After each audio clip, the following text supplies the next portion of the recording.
Something wonderful happened over the weekend. I think you talked about it yesterday, Emma, but this is one of those things that you want to celebrate. A true American. Um, I guess his name is out there, right? We're not guy named Dan Bailey. He lives in Montana. He's a fisher.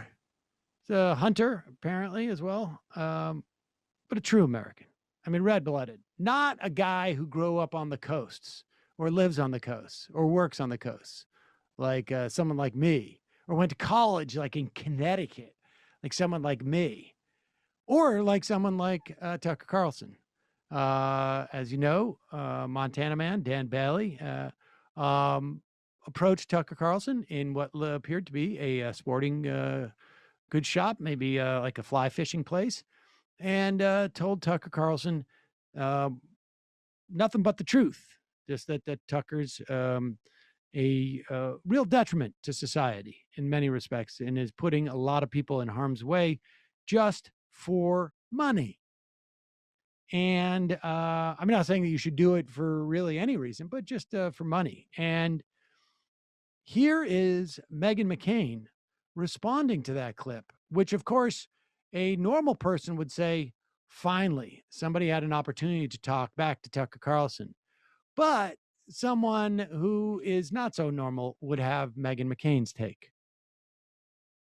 View to show because he's encouraged that kind of behavior. Right. Megan, is this the kind of confrontation that is ever justified? You know, I know you've experienced this too, Whoopi, because you experienced something similar when we were working together on this show. And I won't say what happened, but, you know, it went, you know, you had an incident where people were coming up to you and we were all scared. I think the problem with any kind of rationale of this being okay is there's this Winston Churchill quote that says, just because the crocodile's eating them doesn't mean it's not going to eat you next. As incendiary as many people find Tucker Carlson, they find the women on this show equally incendiary for different reasons. So if it's okay and should be expected, maybe there's an expectation that wherever we go, it's okay for people to come up to us and scream things and say things. And maybe you guys thought that man was being polite. I thought he was being a total jackass and incredibly rude.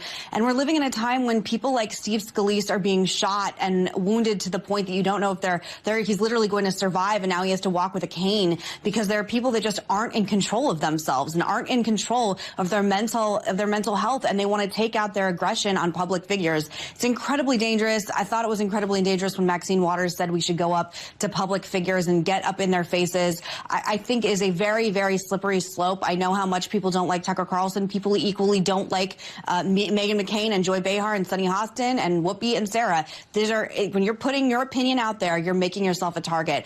I now feel in my life, Ben and I have to talk about what restaurants we feel safe going to. I think about what kind of places I'm comfortable taking liberty to. I have to think about what kind of neighborhood I'm living in. Tucker Carlson's wife once barricaded herself in her home in their pantry and called the police because so many protesters were outside their home here in Washington, D.C. to try and accost them. This isn't normal. And I think any rationalization that this is normal or should be accepted in the United States of America is not only indecent, but it's beyond the pale of what should be any expectation of any kind of decorum in a society like the United States of America. And anyone that tries to rationalize it is gross. And that man should apologize to Tucker Carlson.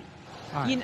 You know what? Sarah, I want to take this in order. Let's just start with some of the facts that she got wrong. Right. Like specifically her wife barricading herself in the pantry. There was like 5 protesters outside there, and they weren't in any way accosting her. We should just be clear on that, because that makes a difference, right? The context makes a difference. The difference between Montana man coming up to Tucker Carlson in a sporting goods store and saying, hey, man, I just want you to know you're a horrible human being. You have what you're doing to families is very different than if Montana man comes up to, let's say, Megan McCain on the street and gets into her face, and they're alone, and there's a reason for her to feel a threat.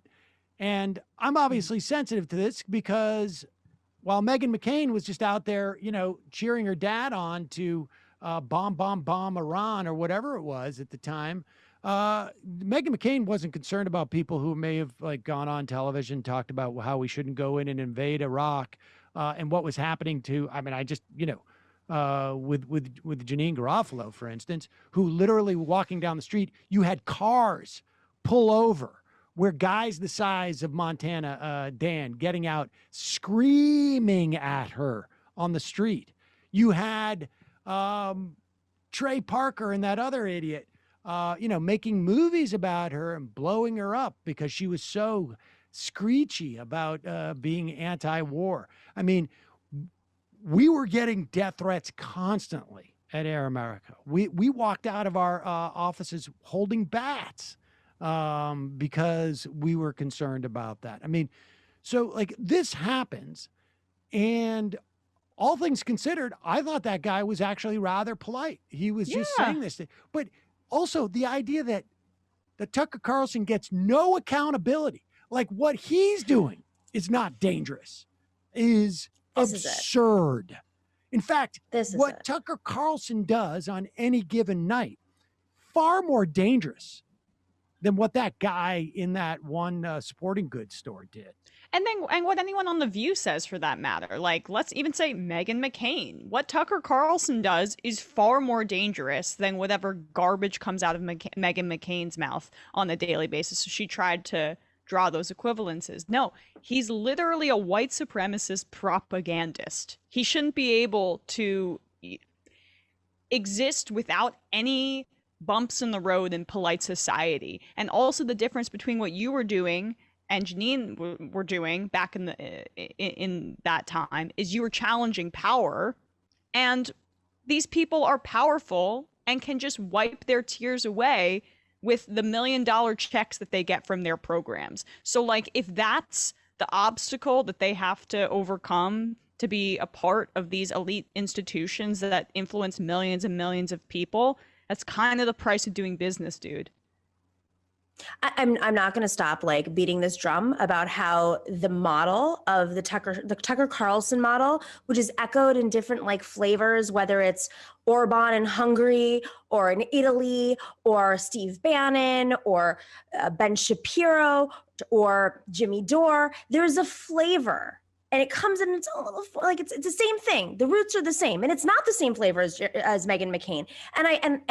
And I urge Meghan McCain to see that, because if she doesn't want to have a right-wing Trumpism continue in this country, she needs to understand that the roots of this kind of angst that she has been fighting against in her own party come from the Steve Bannon strategy of sexism and racism that comes through populism, and just, it makes its way in different spaces based on, whatever the base that they're trying to collect. But ultimately, it's sexist, whether you're targeting Nancy Pelosi and Hillary Clinton on Fox News 24/7, or you're targeting AOC and the squad and think that they're the enemy of everything, rather than targeting the real roots of power, the real people who are standing in the way of blasting through, whether it's getting the filibuster out or not, or on the Democratic side, or those who are enabling Trumpists on the Republican side. Mitch McConnell. I mean, if Meghan McCain wants to reform the Democratic Party and she wants to use her name and her father's name and legacy, effing take on Mitch McConnell and say, enough with these idiots, because they're the ones who are propping this up. You don't think that they've gone after Meghan McCain as much as the left has supposedly gone after Meghan McCain? I'm going to bet you the Trumpists have been equally as damaging and harassing of Meghan McCain as the left supposedly has, and probably in a much more dangerous way. Listen, they went for the vice president's head, literally, at the Capitol. How much more crazy could get? That didn't come from John McCain. That came from Alex Jones. Well, I mean, John McCain chose Sarah Palin, and you could Fair draw enough. a fairly, look, the concept of I'm going to placate these lunatics for my own benefit. That's what I think is consistent between all these people.